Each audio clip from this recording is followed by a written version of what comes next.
আসসালামু আলাইকুম বন্ধুরা, আশা করি সবাই সুস্থ আছেন। বন্ধুরা, যুক্তরাষ্ট্রের সঙ্গে পাকিস্তানের আলোচনা বাতিল, পরবর্তী সময়ে ওমানে সফর এবং ওমান থেকে এখন ইরানের পররাষ্ট্রমন্ত্রী আব্বাস আগারচি রাশিয়া সফরের জন্য সেন্ট পিটারবার্গে পৌঁছেছেন এবং দেশটির প্রেসিডেন্ট ভ্লাদিমির পুতিন সহ শীর্ষস্থানীয় রুশ কর্মকর্তাদের সঙ্গে অত্যন্ত গুরুত্বপূর্ণ বৈঠকে মিলিত হওয়ার প্রস্তুতি নিচ্ছেন।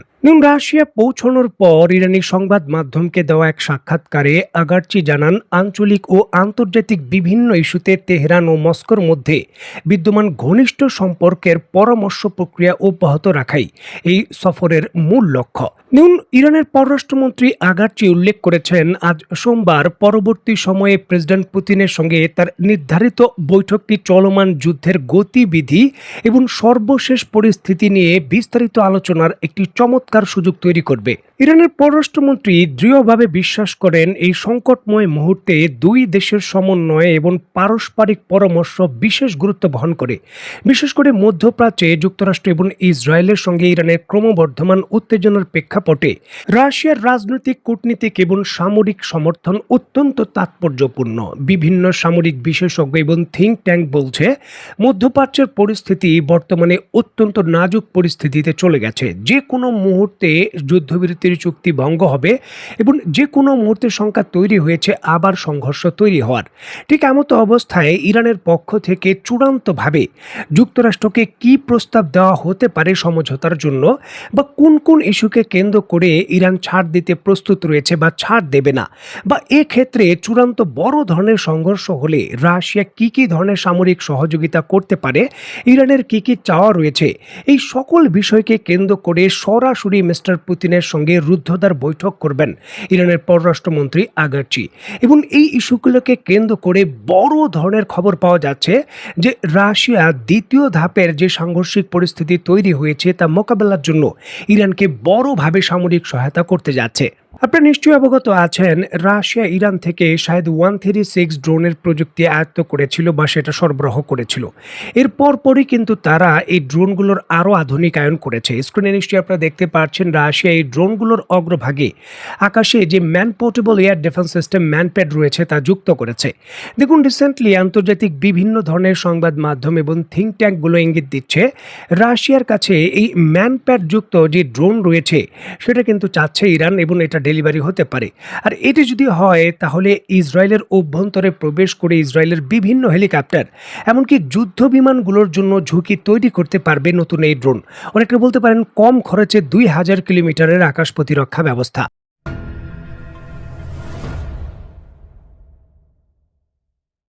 মিস্টার পুতিনের সঙ্গে আজকে বৈঠক হবে। সেই বৈঠকের পর বড় কিছু ঘোষণা বা বড় সামরিক সহায়তা ইরান পেতে পারে। তবে এর সাথে সাথে হরমুজ প্রণালীকে কেন্দ্র করে ইরান পরিষ্কারভাবেই তার বক্তব্যে পরিষ্কার করেছে, হরমুজ প্রণালী আগের অবস্থায় তারা ফিরিয়ে দেবে না। পূর্বে যে অবস্থা ছিল, যে কোনো যুদ্ধ জাহাজ বা যে কোনো জাহাজ চলাচল করতে পারত একেবারে নির্বিঘ্নে, সেটা আর হতে পারবে না। ইরানের অনুমতি নিয়ে বর্তমানে যেই পরিস্থিতি রয়েছে সেটাই কন্টিনিউ থাকবে। দেখুন, ইরানের যে পার্লামেন্টের সেকেন্ড ডেপুটি স্পিকার রয়েছে আলী নিকাজাদ গত সোমবার একটি সাক্ষাৎকারে ইরানের অবস্থান পরিষ্কার করেন। তিনি বলেন, তাদের সুপ্রিম লিডার মোস্তফা খামেনির নির্দেশের পরপরই কিন্তু তারা এই ধরনের সিদ্ধান্ত গ্রহণ করেছে, যার জন্য পাকিস্তানের যে আলোচনা ছিল সেটাও বাতিল করা হয়েছে। যেহেতু একদিকে হরমুজ প্রণালীকে কেন্দ্র করে ইরান যখন কোনো ছাড় দিতে চায় না, ঠিক এমতো অবস্থায় ইরানের পক্ষ থেকে যুক্তরাষ্ট্রকে পাল্টা একটি প্রস্তাব দেওয়া হয়েছে। যেই প্রস্তাব যদি যুক্তরাষ্ট্র মানে তাহলে হরমুজ প্রণালী উন্মুক্ত করে দেওয়া হবে। দেখুন, পাকিস্তানের মধ্যস্থতায় যুক্তরাষ্ট্রকে নতুন প্রস্তাব দিয়েছে ইরান। সেই প্রস্তাবে ইরানের পক্ষ থেকে বলা হয়েছে হরমুজ প্রণালী তারা উন্মুক্ত করে দেবে। তবে যুক্তরাষ্ট্রের এই ইরানের বন্দরের বিরুদ্ধে যে অবরোধ রয়েছে সেটা সরাসরি শিথিল করতে হবে, উঠিয়ে নিতে হবে। যুদ্ধবিরতির চুক্তি করতেও তারা প্রস্তুত, তবে এই উন্মুক্ত করা এবং অবরোধ উঠিয়ে নেওয়া, এই সকল কিছুর মধ্যে ইরানের যে পরমাণু কর্মসূচি এবং ইউরেনিয়াম এনরিচমেন্টের ব্যাপার রয়েছে সেই বিষয়ে কোনো আলোচনা বা শর্ত দেওয়া যাবে না। মানে এখানে যুক্তরাষ্ট্রের সঙ্গে আলোচনা হবে শুধুমাত্র হরমুজ প্রণালী খুলে দেওয়া এবং ইরানের অবরোধ উঠিয়ে নেওয়া এবং যুদ্ধবিরতি সম্পর্কে। এক্ষেত্রে পরমাণু ইস্যুকে কেন্দ্র করে কোনো আলোচনার বিষয়বস্তু যুক্তরাষ্ট্র রাখতে পারবে না। এবং ইরানের পররাষ্ট্রমন্ত্রী আগারচি তার বক্তব্যে স্পষ্ট করেছেন রেড লাইন সম্পর্কে। ইরান তার জাতীয় নিরাপত্তার যে রেড লাইন রয়েছে তাকে কেন্দ্র করে কোনো ছাড় দেবে না। এক্ষেত্রে পরমাণু কর্মসূচি, পরমাণু প্রযুক্তি বা এই সংক্রান্ত যত কিছু রয়েছে ইরান রেড লাইন হিসাবে তার জাতীয় নিরাপত্তার অংশ মনে করছে। আর এই জন্যই কিন্তু তারা পরমাণু কর্মসূচি নিয়ে কোনো ধরনের আলোচনায় বসতে রাজি নয়, কারণ এটি তাদের জাতীয় নিরাপত্তার গ্যারান্টি হিসাবে তারা মনে করছে, এমনটাই কিন্তু বোঝা যায়। ইরান যুক্তরাষ্ট্রের সঙ্গে কথার কথা পরমাণু চুক্তি করলো, ইউরেনিয়ামের যেই সকল তাদের প্রযুক্তি রয়েছে ধ্বংস করে দিল এবং ইউরেনিয়াম পরিশোধনিত তাদের কাছে যত পরিমাণ রয়েছে সকল কিছু হস্তান্তর করে দিল। এখন এরপর যে যুক্তরাষ্ট্র হামলা করবে না তার গ্যারান্টি কি, এই বিষয় নিয়েই কিন্তু ইরান অত্যন্ত শঙ্কিত এবং গ্যারান্টারের ইস্যুগুলো সমাধান না হওয়ার কারণে তারা কিন্তু এখন পরিষ্কারভাবে তাদের বক্তব্যে নিশ্চিত করে দিয়েছে পরমাণু ইস্যুকে কেন্দ্র করে তারা কোনো ধরনের আলোচনা বা ছাড় দিতে প্রস্তুত নয়। বর্তমানে যা আলোচনা হবে তা হলো শান্তি ফেরানো, হরমুজ প্রণালী উন্মুক্ত করা এবং একে অন্যের সঙ্গে যুদ্ধবিরতি করার জন্য। তবে বিষয়টা হলো যুক্তরাষ্ট্রের প্রধান এজেন্ডাই হলো ইরানের পরমাণু কর্মসূচি এবং সেটাকে নিবৃত্ত করা। প্রশ্ন হলো এই প্রস্তাবে যুক্তরাষ্ট্র কি রাজি হবে নাকি পাল্টা শক্তিশালী সামরিক পদক্ষেপ নেবে?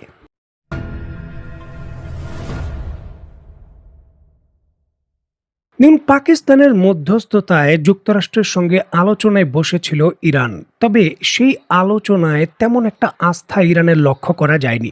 বিশেষ করে পাকিস্তানের মধ্যস্থতা এবং যে নিরাপত্তার গ্যারান্টারের বিষয় রয়েছে তা নিয়ে প্রশ্ন। ঠিক এমতো অবস্থায় চীনের মতো সুপার পাওয়ার দেশ ছাড়া অত্যন্ত জটিল এই বিষয় সমাধান করার যে ইস্যুটা অত্যন্ত কঠিন তা কিন্তু পরিষ্কারভাবে হয়তো অনুধাবন করতে পেরেছেন ডোনাল্ড ট্রাম্প।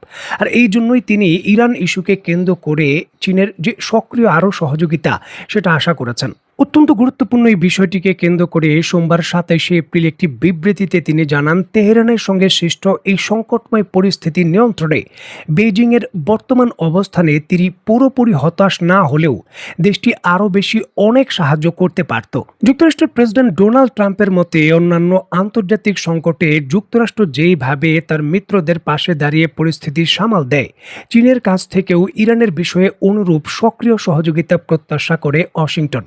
তবে বর্তমান পরিস্থিতিতে বেইজিংয়ের ভূমিকা নিয়ে তিনি সরাসরি কোনো নেতিবাচক মন্তব্য করা থেকে বিরত থাকেন।